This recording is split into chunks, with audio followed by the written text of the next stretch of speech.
কখনো কখনো আমরা ভাবি যে কোনো ব্যক্তি যিনি ধর্মের পথে চলেছেন, যদি তার দ্বারা কোনো ভুল হয়ে থাকে তাহলে নিয়তি তাকে সেই মুহূর্তেই কঠোর শাস্তি দেন। কিন্তু সেই সব মানুষ যারা সংসারের সবথেকে বড় অধর্মী, বহু নিকৃষ্ট মানের কাজ করেন, তাদের নিয়তি অনেক সুযোগ দেন। তাদের নিয়তি এরকম কঠোর প্রহার করেন না। এই ভাবনা কখনো না কখনো মনে আসেই। ভেবে দেখুন কেন? আসলে জীবনকে বেশিরভাগ মানুষ একভাবেই দেখে থাকেন, বিভিন্ন স্তরে একে দেখা উচিত। এবার আপনি বলুন, এই সংসারে কোনো অধর্মী কখনো প্রেরণার উৎস হতে পারেন? কখনোই নয়। যে মানুষ নিজের আত্মাকে মলিন করে ফেলেছেন, তিনি এই সংসারকে কিভাবে প্রেরণা যোগাবেন? উনি নিজেই বুঝতে পারেন না কোনটা করা উচিত, ধর্ম কোনটা। তাই নিয়তি তাকে একটা সুযোগ দেন, এটা বোঝার সুযোগ দেন যে কোনটা উচিত, কোনটা ধর্ম। সুযোগ দেন নিজের বিবেক জাগিয়ে তোলার, তাকে সুযোগ দেন নিজের অন্তরাত্মার ডাক শোনার। যখন তাতেও কাজ হয় না, তখন নিয়তির কাছে একটাই পথ বাকি থাকে, আর তা হল মহাবিনাশ। মহাবিনাশ হয়তো দেরিতেই আসতে পারে, কিন্তু তা অবশ্যই আসবে। আর যখন মহাবিনাশ আসে, তখন মহাবিনাশের যন্ত্রণা সমগ্র মানব জীবনের যন্ত্রণার থেকে অনেক বেশি হয়। এই কথাটা সবসময় মনে রাখবেন। আর অন্যদিকে যে মানুষ ধর্মের পথে চলছেন, তার দ্বারা যদি কোনো ভুল হয়ে থাকে, তখন নিয়তি তার পরীক্ষা নেন। কিছুক্ষণের জন্য মানুষের মনে হতে পারে নিয়তি তাকে কঠোর শাস্তি দিয়েছেন।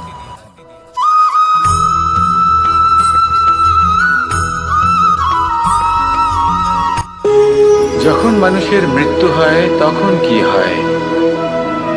অনেক সংখ্যক মানুষ শোক পালন করতে চলে আসেন। যে ব্যক্তি মৃত্যু লাভ করেছেন, তার অনেক বস্তু থাকে যেগুলো তার প্রিয়, যেগুলো তিনি ব্যবহার করেছেন। তার শয্যা, তার বস্ত্র, তার আভূষণ, সবকিছু তার থেকে বিচ্ছিন্ন করা হয় এবং খালি হাতে তাকে শ্মশানের উদ্দেশ্যে রওনা করা হয়। আমি আপনাকে এই প্রশ্ন করতে চাই, আপনি এই সংসারে কি অর্জন করেছেন? ধন সম্পত্তি, বস্ত্র, আভূষণ, এই সবকিছু যে আপনি অর্জন করেছেন, আপনার মৃত্যুর পরে তা আপনার থেকে দূর হয়ে যাবে। এর উত্তর হলো একটাই, আপনার কর্ম। শুধু সেটাই আছে যা একান্ত আপনার, আর শুধু সেটাই এই সংসার থেকে চলে যাওয়ার পরেও সংসারেই জীবিত থাকবে। যদি আপনি দুষ্কর্ম করেন, তাহলে এই সংসার আপনাকে একটি অনুচিত উদাহরণ হিসেবে মনে রাখবে যে এই ব্যক্তি খুব পাপী ছিল, অনুচিত কর্ম করতেন। যে পথে তিনি চলেছেন, সেই পথে কারোর চলা উচিত নয়। সেখানেই যদি আপনি সৎকর্ম করেন, তাহলে সংসার চিরকাল এটাই বলবে যে খুব ভালো মানুষ ছিলেন, সবাইকে ভালোবাসতেন, সবাইকে সাহায্য করতেন, আমার খুব প্রিয় মানুষ ছিলেন। এটাই হলো শ্রেষ্ঠ কর্ম। সেই জন্য জীবনে শুধুমাত্র ধন সম্পত্তি, আভূষণ, এই সব অর্জন করতে গিয়ে নিজের মনোনিবেশ করবেন না। শ্রেষ্ঠ কর্ম করুন।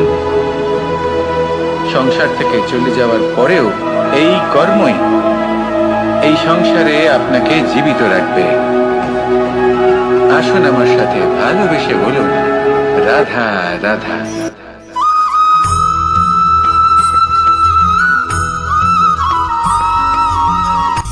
সূচের শেষে একটি ছিদ্র থাকে, যার দ্বারা আমরা এই সুতো পরাতে পারি। আর তারপর সূচের সাহায্যে এই সুতো দিয়ে বস্ত্র সেলাই করা যায়। কিন্তু যদি সুতোটা সোজা করে ধরা না হয়, তাহলে সূচে কখনো এই সুতো পরানোই সম্ভব নয়। যদি এতে কোনো গিঁট পড়ে, তখন তা কখনোই এই ছিদ্র দ্বারা প্রবেশ করা সম্ভব নয়। ঠিক এইভাবেই যদি আপনি কারোর জীবনে প্রবেশ করতে চান, কারোর অন্তরে প্রবেশ করতে চান, তাহলে আপনাকেও সহজ থাকতে হবে। এতে কোনো গিঁট থাকলে চলবে না, অর্থাৎ মনে যাতে কোনো মালিন্য না থাকে, যেন কোনো কুচিন্তা না থাকে। যদি এসব থাকে, তাহলে আপনি কখনো কারোর জীবনে প্রবেশ করতে পারবেন না। আর যদি কোনোভাবে আপনি প্রবেশ করেও যান, তাহলে তার মনে ঘর করতে পারবেন না। নিজেকে এই সুতোর মতন করে তুলুন, সহজ, মনে যেন কোনো কুচিন্তা না থাকে, সবার প্রতি যেন সদ্ভাবনা থাকে, শুভ চিন্তা থাকে। এমনটা করতে থাকুন। এমন একটা দিন আসবে যেদিন এই সমস্ত সংসারের ব্যক্তির মনে আপনি বাস করবেন, আর তখন এই মন প্রসন্ন হয়ে বলবে, রাধা রাধা।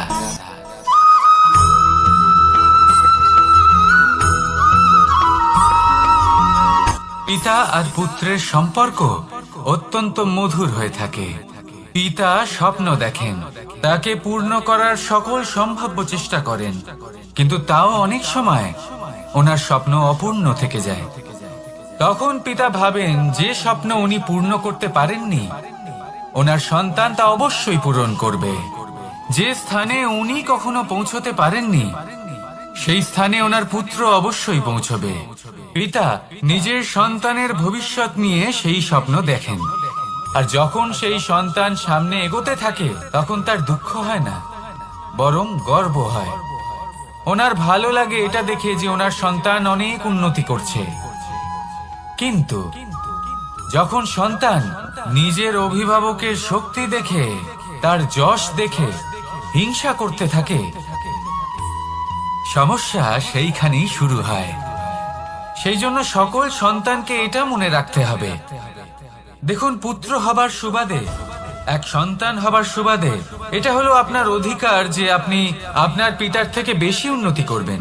আপনার পিতাও এটাই চান, কিন্তু সুস্থভাবে এটা করুন। একটা রেখা টেনে নিন যাতে আপনি তাতে এগোতে পারেন আর আপনার পিতার তাতে গর্ববোধ হয়, আর সেই বিষয়ে দুঃখ না হয় যে আমার সন্তান আমাকেই ছোট করার চেষ্টা করছে।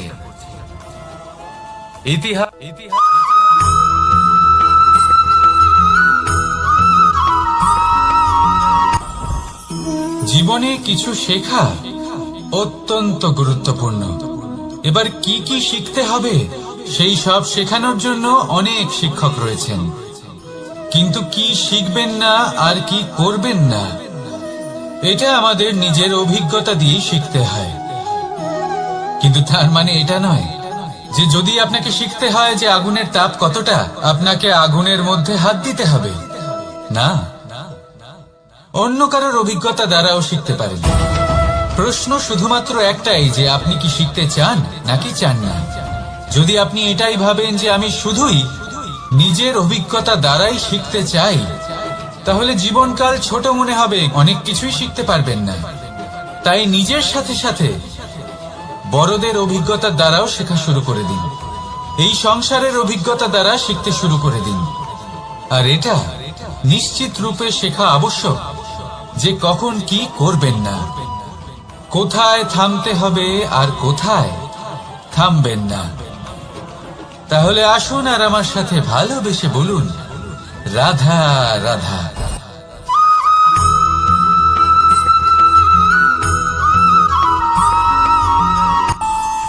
আমাদের মনে যখন কোনো প্রশ্ন ওঠে, কোনো দ্বন্দ্ব জাগে, তখন আমরা যাই আমাদের গুরুর কাছে, আমাদের আরাধ্যের কাছে গিয়ে জিজ্ঞেস করি।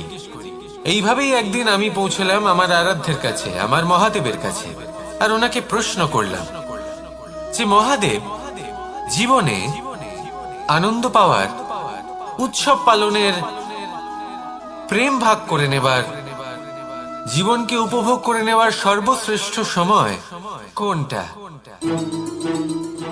মহাদেব হাসলেন আর উনি বললেন, জীবনে উৎসব পালনের সব থেকে শ্রেষ্ঠ দিন হলো মৃত্যুর ঠিক আগের দিনটা। প্রেম ভাগ করে নেওয়ার সব থেকে শ্রেষ্ঠ মুহূর্ত হলো মৃত্যুর ঠিক আগের মুহূর্ত। জীবনকে উপভোগ করে নেওয়ার সর্বশ্রেষ্ঠ প্রহর হলো মৃত্যুর এক প্রহর পূর্বে। তখন আমি চমকে গেলাম। আমি বললাম, কিন্তু মহাদেব, মৃত্যু তো অনিশ্চিত, আমরা জানিও না কবে আমাদের মৃত্যু হবে। মহাদেব আবার হাসলেন। উনি বললেন যে যদি আমরা এভাবে জীবন কাটাই যে আমরা জীবনের প্রত্যেক দিন, প্রত্যেক মুহূর্ত, প্রত্যেক প্রহর শেষ বলে মনে করি, তাহলে আমাদের সমস্ত জীবন আনন্দের সাথেই অতিবাহিত হবে। কি বলেন?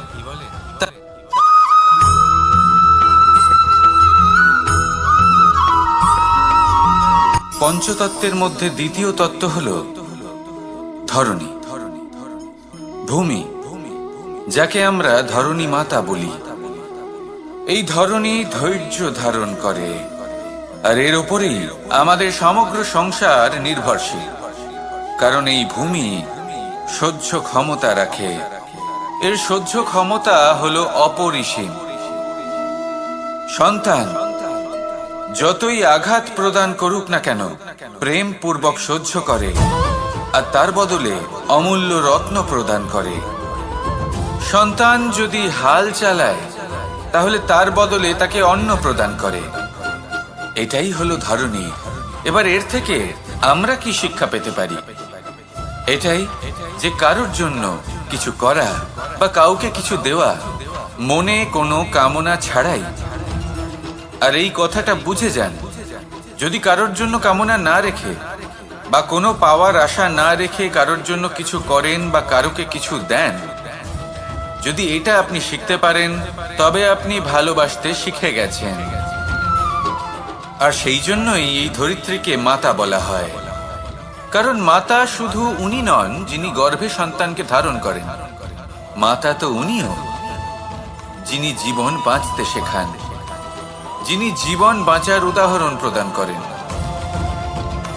তাহলে ধরণীর থেকে এই নিঃস্বার্থ ভাব শিখুন, নিঃস্বার্থ ভালোবাসা শিখুন, আর এই ভালোবাসার সাথেই বলুন রাধা রাধা।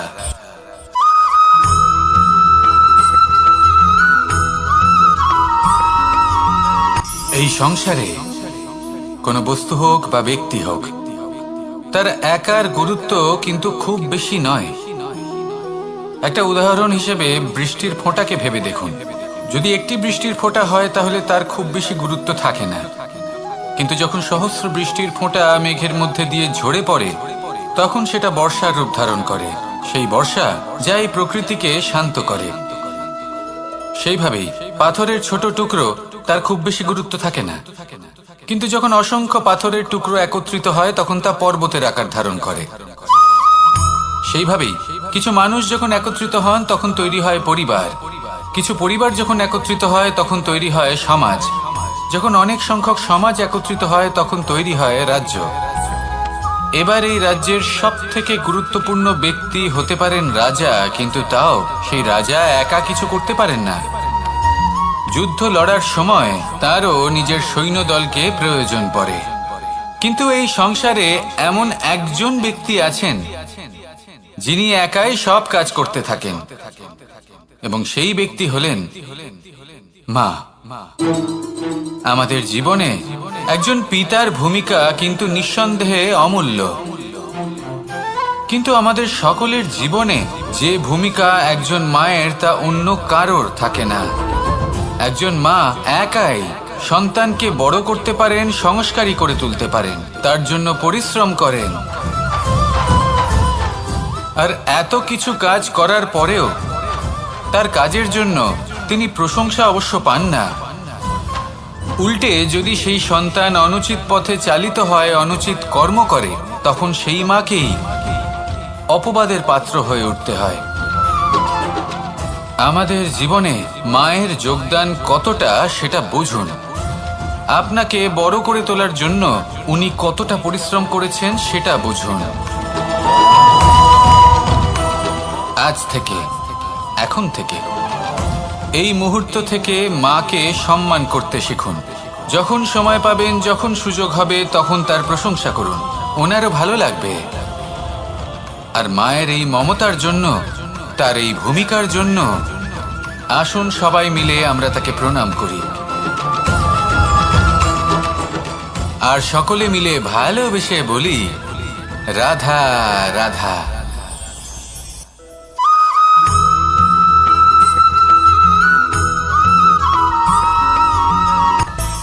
মানুষের মধ্যে একটা বিচিত্র প্রবৃত্তি থাকে, অন্য সকলের বিষয়ে, তাদের জীবনের বিষয়ে, তাদের ব্যক্তিত্বের বিষয়ে, তাদের ভবিষ্যতের বিষয়ে অনুমান করা। এটা হলো অনুচিত। কারোর অতীতকালকে দেখে লোকে ভবিষ্যৎ বলে দিতে পারেন, বর্তমানকে দেখে ভবিষ্যতের বিষয়ে অনুমান করে ফেলেন। উদাহরণ দিতে হলে বলবো, কোনো দাসকে দেখুন, ওকে দেখে লোকে বলে যে ওর ভবিষ্যৎ সেটাই হতে পারে, অনুমান করে ফেলেন। আর এই রাজাকে দেখুন, উনি তো কত সুখী হবেন, উনি তো জগতের সব থেকে অধিক সুখী মানুষ, কত সুখ সুবিধা আছে ওনার কাছে, ধারণা করে ফেলেন। তবে সত্য তো এটাই যে কারোর ব্যক্তিত্বের বিষয়ে, তাদের ভবিষ্যতের বিষয়ে আপনি পূর্ণ সত্য কখনোই বলতে পারবেন না, শুধু অনুমান করতে পারবেন। আর এই অনুমান করে সত্যি কোনো লাভ হয় না, কারণ এই কাল সেটা হলো অত্যন্ত শক্তিশালী। কালো থেকে কালোতর কয়লাকেও হিরেতে পরিণত করতে পারে, অনেক বড় বড় রাজাকেও বিদূষক বানিয়ে ফেলতে পারে এক মুহূর্তেই। তাহলে আপনি অনুমান করে কি লাভ? কি পেলেন অনুমান করে? সেই জন্য কারোর বিষয়ে কোনো অনুমান করবেন না, তার ভবিষ্যতের বিষয়ে অনুমান করতে যাবেন না, কারোর বিষয়ে কোনো ধারণা করে নেবেন না। কিছু করতে হলে ভালোবাসুন, সবার মধ্যে ভালোবাসা ছড়ান, সবার মধ্যে ধন্যাত্মক ভাব ছড়ান। এই মন প্রসন্ন হয়ে বলবে, রাধা রাধা।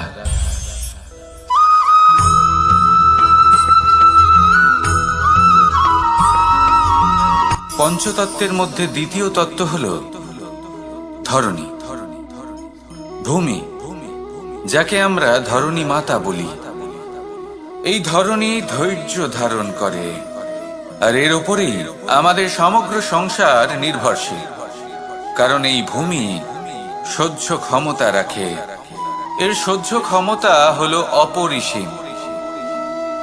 সন্তান যতই আঘাত প্রদান করুক না কেন, প্রেম পূর্বক সহ্য করে, আর তার বদলে অমূল্য রত্ন প্রদান করে।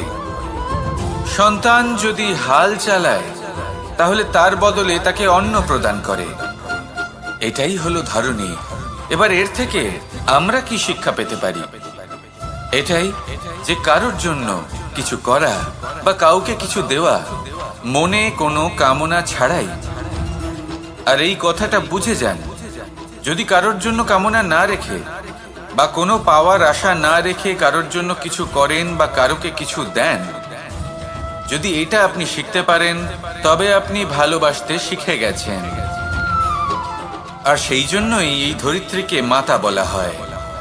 কারণ মাতা শুধু উনি নন যিনি গর্ভে সন্তানকে ধারণ করেন, মাতা তো উনিও যিনি জীবন বাঁচতে শেখান, যিনি জীবন বাঁচার উদাহরণ প্রদান করেন।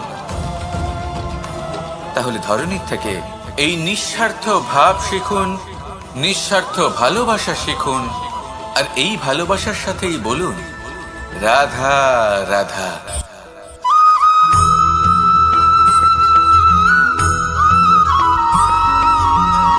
সংসারে আমাদের জীবনে যখন কোনো সুখ বা দুঃখ আসে, তার জন্য আমরা কাউকে না কাউকে অবশ্যই দায়ী করে থাকি, তাই না? এই ব্যক্তি আমাদের সাথে এরকম কাজ করেছেন, তাই আমার সাথে এমন হলো। ওই ব্যক্তি যদি এমনটা না করতেন, তাহলে আজ আমি ওই স্থানে পৌঁছতে পারতাম। সবই আপনার দৃষ্টিভঙ্গির ওপর নির্ভরশীল। আর যদি আপনার দৃষ্টিভঙ্গি এমন হয়, তাহলে তা অনুচিত। সত্যি কথা বলতে, এই সংসারে ভিন্ন ভিন্ন ধরনের মানুষ আছে। এটা আপনার উপর নির্ভর করছে কিভাবে তাদের স্বাগত জানাবেন। একবার ভাবুন, আমি আমার দুটো হাত সামনে নিয়ে এলাম, দুটো মুঠো খুলে দিলাম। দুই প্রকারের মানুষ আসবেন, কিছু না কিছু দিয়ে যাবেন। এই মুঠো যদি আমি বন্ধ করে দিই, তাহলে না কেউ আমাকে কিছু দিতে পারবে, না আমার কিছু যাবে আসবে। নিশ্চয়ই বুঝতে পারছেন এই দুই ধরনের ব্যক্তি কারা এবং তারা কি দিয়ে যান। আমি যদি নিজের মুঠো খুলে দিই, তাহলে কিছু ভালো মানুষ আসবেন, আমাকে আনন্দ, সন্তুষ্টি, জ্ঞান প্রদান করে যাবেন, ভালো অভিজ্ঞতা দিয়ে যাবেন। কোনো খারাপ ব্যক্তি যদি আসেন, তাহলে তিনিও খারাপ অভিজ্ঞতা দেবেন, যার থেকে আমি শিক্ষা লাভ করব। এই সব কিছু আমি লাভ করতে পারি। মুঠো যদি বন্ধ করে রাখি, তাহলে আমি কিছুই পাবো না। দেখুন, এই সংসারে প্রত্যেকের জীবনে এরকম, প্রত্যেকের জীবনে সবকিছুই আছে, ভালো খারাপ দুই মানুষই আছে, ভালো অভিজ্ঞতা আছে, খারাপ অভিজ্ঞতা আছে। নির্ভর করছে আপনার উপর যে আপনি কি করবেন, এনাদের স্বাগত কিভাবে জানাবেন, কার থেকে কি বুঝবেন, কি শিখতে পারবেন, আর কোন দৃষ্টিভঙ্গি নিয়ে অগ্রসর হবেন। এটাই নির্ধারণ করবে যে আপনার জীবন কেমন হবে। আসুন আমার সাথে ভালোবেসে বলুন, রাধা রাধা।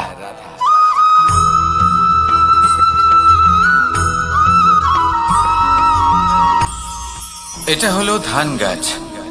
এর থেকে যে চাল উৎপন্ন হয় তা মানুষ গ্রহণ করেন। আর এটা কি? এ হলো জংলি ঘাস। একবার ভেবে দেখুন, যদি এই জংলি ঘাস ধান গাছের আশেপাশে থাকে তাহলে কি হবে? ধান উৎপন্ন হতে পারবে? তা উৎকৃষ্ট হতে পারবে? আমরা কি তা গ্রহণ করতে পারবো? কখনোই নয়। এই জংলি ঘাস ধানকে নষ্ট করে দেবে, কিন্তু নিজে জীবিত থাকবে। এটাই হলো আজকের শিক্ষা। এই সংসারে যদি আপনি নীতির পথে চলতে চান, উচিত কর্ম করতে চান, সংসারকে সেবা করতে চান, তাহলে জংলি ঘাসের মতো ব্যক্তিদের থেকে সবসময় দূরে থাকতে হবে। সেই ব্যক্তি যারা দুর্নীতি এবং মিথ্যা দ্বারা পরিপূর্ণ, যাদের ব্যবহার অশুভ, যাদের অনেক অশুভ গুণ রয়েছে, তারা সঠিক নয়। সেই সকল ব্যক্তি যাদের চরিত্র অত্যন্ত দুষ্ট হয়, তারা হয় শুভ চরিত্রের ব্যক্তিকে একদম নষ্ট করে দেয়, নয় নিজের মতো বানিয়ে তোলে। তাই যদি আপনি নীতির পথে চলতে চান, এই সংসারের জন্য শুভ কর্ম করতে চান, তাহলে সেই সঙ্গ লাভ করুন যে সঙ্গ জ্ঞানে পরিপূর্ণ, যাদের মধ্যে অনেক গুণ আছে, যাদের থেকে প্রতিদিন কিছু শিখতে পারবেন। এমন ব্যক্তির সাথে জীবন অতিবাহিত করুন। দুরাচারীদের থেকে দূরে থাকুন। তবেই এই মন প্রসন্ন হয়ে বলবে, রাধা রাধা।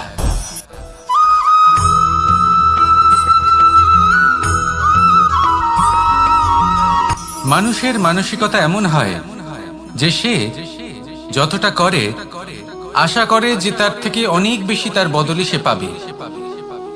দেখুন, সবকিছুই আপনার ভাবনা চিন্তার উপর নির্ভর করছে। আপনি যদি ফলের বিষয়ে ভেবে কর্ম করতে থাকেন তাহলে সেটা অনুচিত। জীবনের আসল আনন্দ হলো নিজের কর্ম করতে থাকা, ফলের চিন্তা করা উচিত নয়। যদি আপনি এরকম ভাবেন যে আমি এতটা করছি, আমার এতটা পাওয়া উচিত, সেই ভাবনা অনুচিত। যদি আপনি সেবার মানসিকতা নিয়ে কর্ম করতে থাকেন, কর্মচক্রে প্রবাহিত হন, যদি আপনি এমন ভাবনা রাখেন যে আমি এতটা পাচ্ছি তাই এর থেকে অনেক বেশি আমি কর্ম করব, তাহলে নিশ্চিত রূপে আপনি যতটা করছেন তার থেকে অনেক বেশি আপনি পাবেন। আপনার আশার থেকে অনেক বেশি আপনি পাবেন। শুধু জীবনে অনেক বেশি কাজ করতে থাকুন, ফলের চিন্তা করবেন না। আর মনে রাখবেন, এই ভাবনাই সব থেকে বড় বীজ। কর্মের উপর বিশ্বাস রাখুন। জীবনে যা যা আপনি চান সবই সুখময় হবে। আসুন আর আমার সাথে ভালোবেসে বলুন, রাধা রাধা।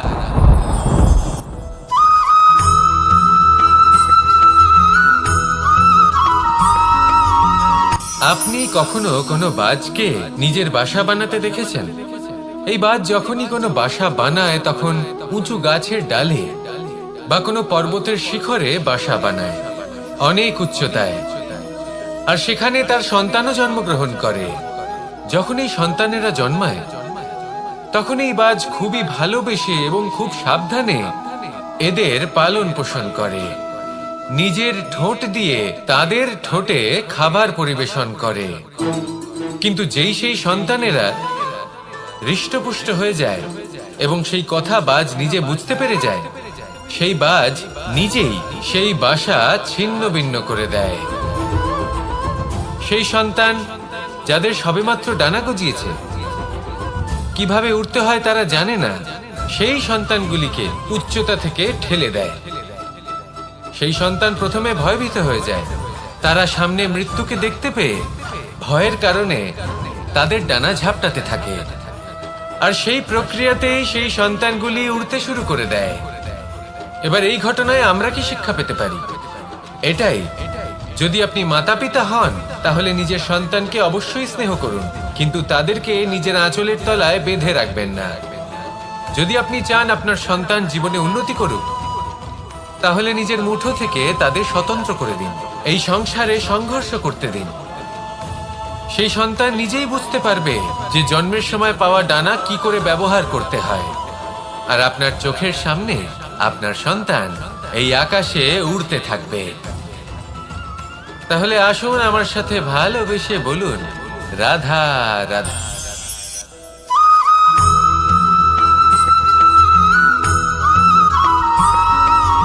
বসন্ত ঋতু, এই সময় মন আনন্দে ভরে থাকে।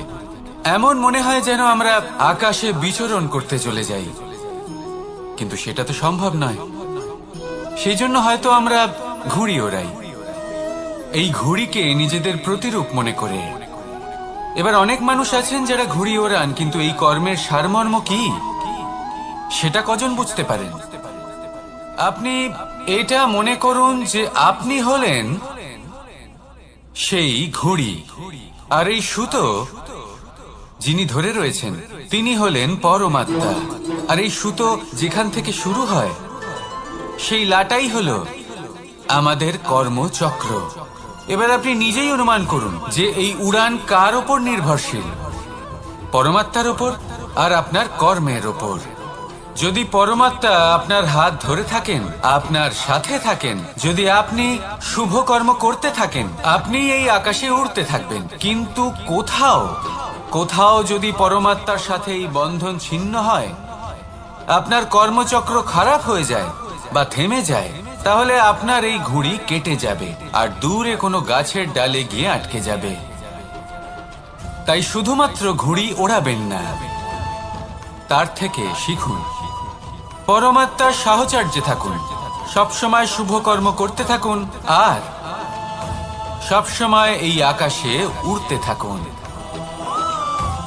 আসুন আর আমার সাথে ভালোবেসে বলুন, রাধা।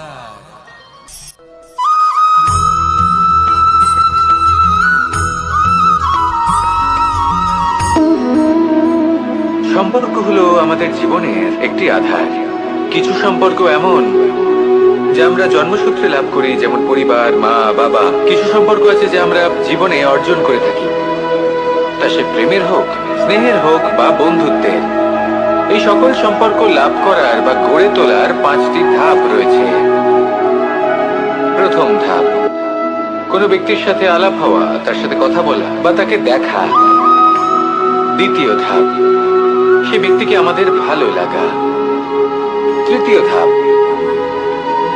আমাদের এটা চাইতে শুরু করা যে জীবনে এই ব্যক্তি যেন আমাদের বন্ধু হন, আমাদের জীবনে থাকেন, বা আমাদের কাউকে ভালোবেসে ফেলা আর এটা আমাদের ভাবা বা চাওয়া যে সেই ব্যক্তি যেন আজীবন আমার সাথে থাকেন, আমার জীবনে আমার সাথী হয়ে। চতুর্থ ধাপ, লাভ করা। এবার এই ধাপটি অনেক মানুষের পক্ষেই খুবই সরল হয়, বড়ই সরলভাবে নিজেদের সঙ্গীকে লাভ করে থাকেন। কিছু মানুষের জন্য এই ধাপ অত্যন্ত কঠিন হয়ে থাকে। অনেক প্রতিকূল পরিস্থিতির উপর জয়লাভ করে তারা সঙ্গীকে লাভ করেন, কিন্তু লাভ অবশ্যই করেন। এরপরে আসে পঞ্চম, অন্তিম এবং সব থেকে গুরুত্বপূর্ণ ধাপ। সেটা হলো সেই সম্পর্ক পালন করা। এটা হলো এমন এক বিষয় যা প্রত্যেক মানুষের শেখা উচিত। যদি ব্যক্তি নিজের জীবনে সম্পর্ক রক্ষা করতে শিখে যান, তবে প্রত্যেক সম্পর্ক তার জীবনকে স্বর্গ করে তুলবে। আসুন আর আমার সাথে ভালোবেসে বলুন, রাধা রাধা।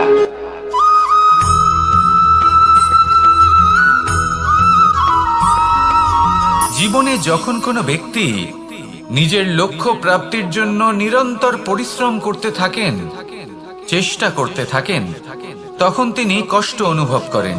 কখনো শারীরিক কষ্ট, কখনো মানসিক কষ্ট। এবার উনি এটা ভাবতে থাকেন যে আমি কি উচিত করছি নাকি অনুচিত করছি। কারণ অন্যদিকে এমন একজন ব্যক্তিও আছেন যিনি একদমই পরিশ্রম চেষ্টা করছেন না। তিনি মদিরা পান করেন, বিলাসিতায় জীবন কাটান, অলস প্রকৃতির হয়ে ওঠেন, নিদ্রাতে বিলীন হয়ে থাকেন আর ভাবেন যে তিনি সুখ লাভ করছেন। কিন্তু এরকম কেন হয়? কারণ যখন আমরা সৎ পথে থাকি, উচিত পথে চলি, লক্ষ্য প্রাপ্ত করার জন্য চেষ্টা করতে থাকি, তখন আমাদের ভেতরে থাকা নেতিবাচক শক্তি এবং পাপ এই দেহকে ত্যাগ করে দেয়। আর এই অনুভূতিটাই আমাদের দুঃখের অনুভূতি দেয়, কষ্ট দেয়। এবার সেখানে যদি আমরা কুপথে চলি, অনুচিত পথে চলতে থাকি, তাহলে আমাদের ভেতরে থাকা পুণ্য এবং ধনাত্মক শক্তি আমাদের দেহ ত্যাগ করে দেয়। আর এই অনুভূতির কারণেই আমরা সুখ অনুভব করি। কিন্তু কখনো ভাববেন যে এই সুখ বেশি সময় পর্যন্ত থাকে না। সেই জন্য সবসময় মনে রাখবেন, যদি আপনি জানেন যে এটাই আপনার লক্ষ্য, এটাই উচিত পথ, শুভ পথ, তাতে নিরন্তরভাবে এগিয়ে যেতে চেষ্টা করতে থাকুন। এই কষ্ট আপনাকে সুখের পরাকাষ্ঠায় কখন পৌঁছে দেবে তা আপনি জানতেই পারবেন না। আসুন আমার সাথে ভালোবেসে বলুন, রাধা রাধা।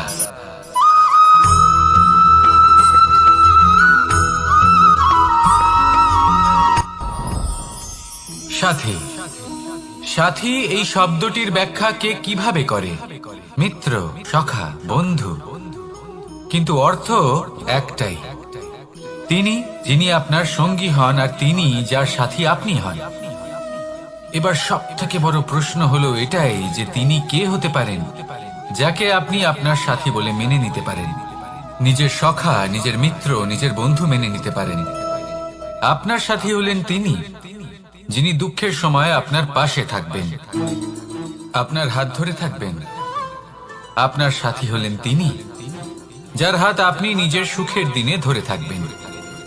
সেই সাথীরই হাত ধরুন যিনি দুঃখে সবসময় আপনাকে সাহায্য করার জন্য তৎপর হয়ে থাকেন, আপনার পাশে থাকেন, আর যাকে সুখের দিনে আপনি আপনার সাথে রাখতে পারেন। আর যখন আপনার সাথে আপনার এই সাথী থাকবে, তখন আপনি এটা বুঝবেন যে যখন জীবনে দুঃখ আসে তখন এই দুঃখ কমে যায়, সবার মধ্যে ভাগ হয়ে যায়। আর যদি তখন সুখ আসে তাহলে সেটা সবার উপস্থিতিতে আরো বেড়ে যায়। এটাই হলো প্রেম, এটাই হলো ভালোবাসা, এটাই হলো সঙ্গ, যেমন সম্পর্ক আমার আর রাধার মাঝে। তাহলে আসুন আর আমার সাথে ভালোবেসে বলুন, রাধা রাধা।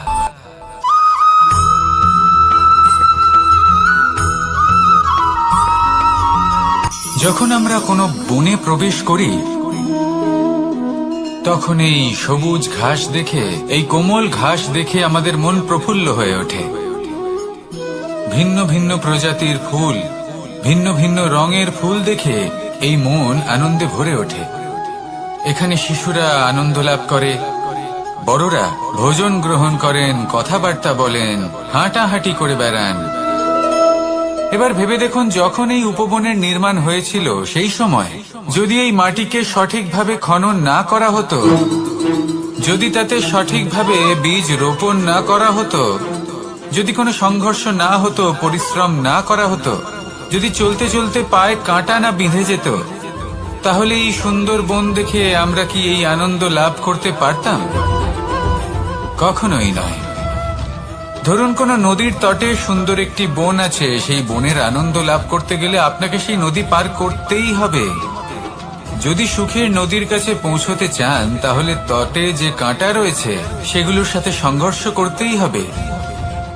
এই সংসারে যদি আপনি সুখ লাভ করতে চান তাহলে সুখ লাভের এই যাত্রা শুরু করতে হবে সংঘর্ষ দ্বারা। তাহলে সংঘর্ষকে স্বাগত জানান, এর পেছনেই সুখ রয়েছে যা আপনার জন্য অপেক্ষা করছে। এবার হাসুন আর আমার সাথে ভালোবেসে বলুন, রাধা।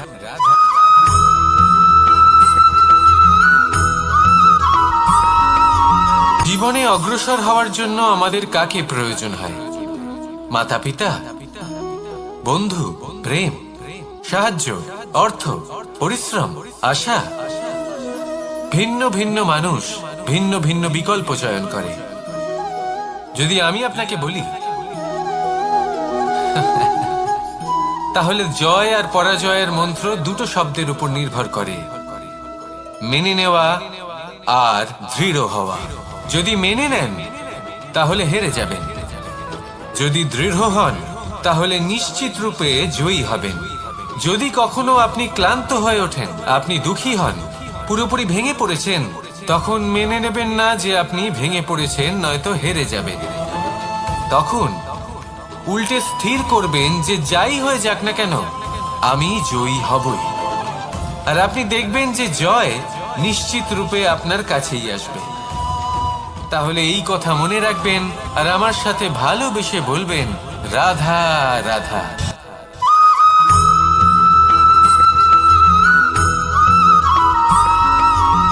এই সংসারে সব থেকে বড় ব্যক্তি কে? আপনি বলবেন, এই কেমন ধরনের প্রশ্ন? কিন্তু এটা হলো সব থেকে উচিত প্রশ্ন। কেউ এর উত্তর দেবে যে সেই মহাপ্রতাপী রাজা, তিনি হলেন সব থেকে বড় ব্যক্তি, সেই বড় রাজনীতিবিদ, তিনিই সব থেকে বড় ব্যক্তি। আমি আপনাকে জানাই যে সংসারের সব থেকে বড় ব্যক্তি হলেন তিনি, যার সাথে দেখা করলে আপনি নিজেকে ছোট মনে করবেন না। কোন ব্যক্তি যিনি সব থেকে বেশি শক্তিশালী, আপনি যদি তার সামনে যান তাহলে উনি আপনার অন্তরের শক্তিকে বাইরে বের করে আনবে, আপনার অন্তরের লুকিয়ে থাকা শক্তিকে জাগ্রত করতে প্রেরণা প্রদান করবে। তিনি হলেন বড় ব্যক্তি, তিনি হলেন মহান ব্যক্তি। তিনি নন যিনি নিজের বল এবং ঐশ্বর্য দ্বারা আপনাকে তার সামনে ছোট প্রমাণ করবেন। এবং সেই জন্য মহাদেব আমার আরাধ্য হলেন আমার খুব প্রিয়। কারণ রাজা হোক বা ফকির, কেউ যদি ওনার সামনে যান তাহলে সে নিজেকে ছোট মনে করেন না। আপনিও যদি জীবনে অনেক বড় হতে চান তাহলে কাউকে কখনো নিজেকে ছোট মনে করতে দেবেন না। তার অন্তরে বড় হয়ে ওঠার প্রেরণা প্রদান করুন। আসুন আমার সাথে ভালোবেসে বলুন, রাধা রাধা।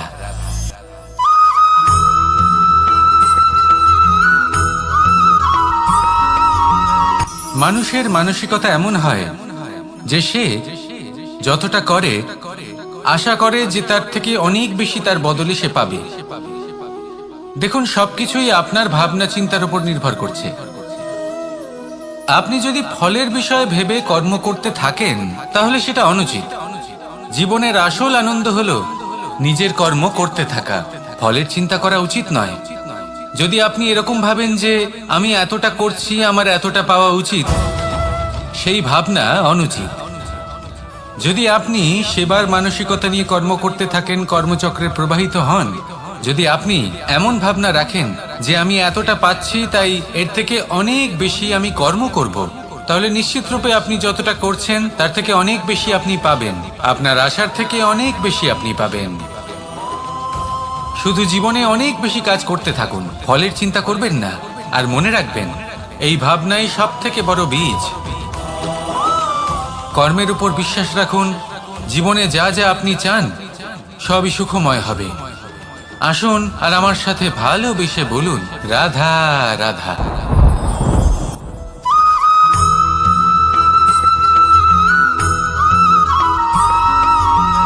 এই দড়িটা দেখুন,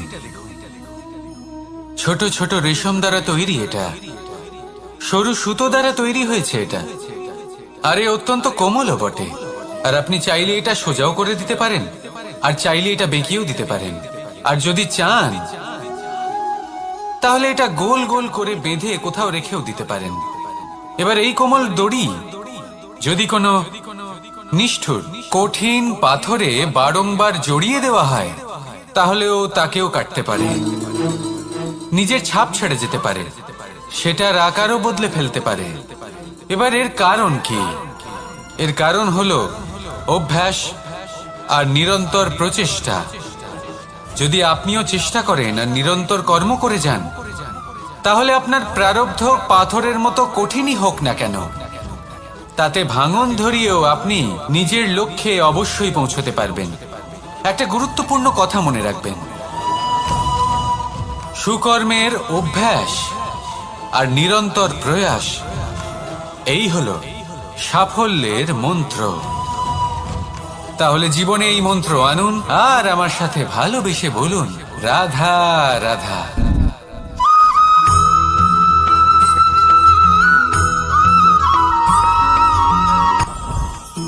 জীবনে কিছু শেখা অত্যন্ত গুরুত্বপূর্ণ। এবার কি কি শিখতে হবে সেই সব শেখানোর জন্য অনেক শিক্ষক রয়েছেন, কিন্তু কি শিখবেন না আর কি করবেন না এটা আমাদের নিজের অভিজ্ঞতা দিয়ে শিখতে হয়। কিন্তু তার মানে এটা নয় যে যদি আপনাকে শিখতে হয় যে আগুনের তাপ কতটা, আপনাকে আগুনের মধ্যে হাত দিতে হবে। না, অন্য কারোর অভিজ্ঞতা দ্বারাও শিখতে পারেন। প্রশ্ন শুধুমাত্র একটাই যে আপনি কি শিখতে চান নাকি চান না। যদি আপনি এটাই ভাবেন যে